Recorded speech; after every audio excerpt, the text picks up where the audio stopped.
Hi, everyone. This is Paul from Supporting Act Counseling. And today I want to talk a little bit about how we struggle to make the changes in our lives we want to make and the steps we can take in order to start making those changes and implement those new habits and rhythms into our lives. Now, I'm going to break this video into 3 separate videos. So today I'm just going to cover part 1. And today we're going to talk about what it is about us internally that keeps us from making those changes, and a small action step you can start taking today in order to start making those changes that you want to make in your life. So one reason that we often struggle to make changes is because, let's say we want to do a new habit, right? Something like going, let's just say exercise or going to the gym. We may feel motivated to do that because we have an end goal. We want, to get in shape or something, but we feel some of that motivation, but it's often not enough to get us really going into that habit of going to the gym. And this is why.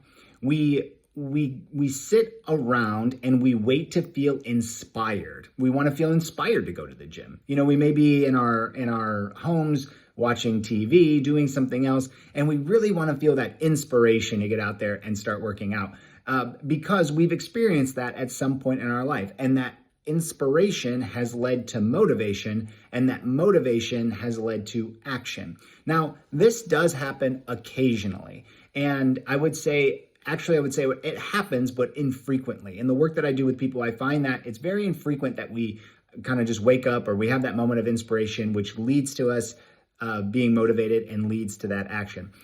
For example, I work with artists and creatives, and sometimes, they might just wake up and they have an idea for a song, or they're feeling inspired. They sit down, put pen to paper, and write that song. That does happen, but again, like I said, it's very infrequent.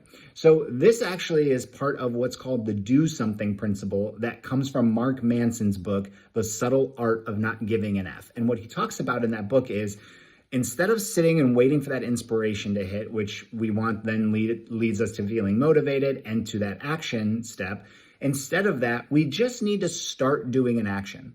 Because once we do that action, we'll then feel motivated, and then that motivation will lead to inspiration. So I'll give you 2 quick examples. One, we are already talking about with going to the gym or being active or working out.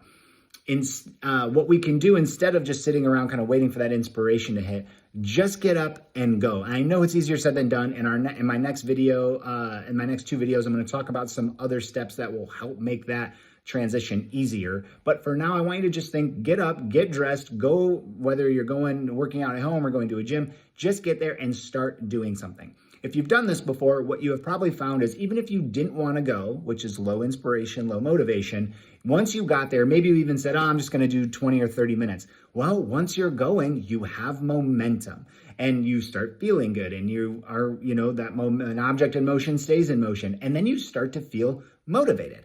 And then that motivation leads you to feeling inspired to continue with that workout.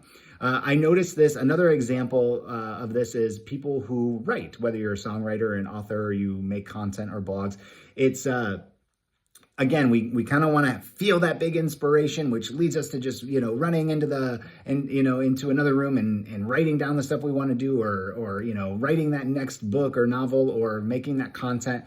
And in reality, again, that inspiration doesn't hit all the time. So you just have to go and start writing. Start somewhere. And what you're working on may not be the finished product. It may be nowhere near the finished product. But one, you got to get through some of that stuff often in order to get to the finished product. But also, if you're not writing, you're not writing. That book or whatever content you're working on is not going to come out if you're not writing. So what often happens, if we sit down and just start doing the action of writing, that leads us to feeling motivated and to write, and that motivation leads to inspiration. And there we go, we're off to the races. So the encouragement is to, when you're trying to start making a change, just start doing something. Don't sit around and wait for the inspiration and the motivation, because it may come, but it may not. And again, it's infrequent. Start doing an action right now and see how that impacts your motivation and your inspiration. So in the next video, I'll talk a little bit more about tangible ways to make that action step a little bit easier. But for now, just keep thinking of that do something principle. Instead of waiting for the inspiration to hit, which leads to motivation and action, just start doing an action and see where it takes you.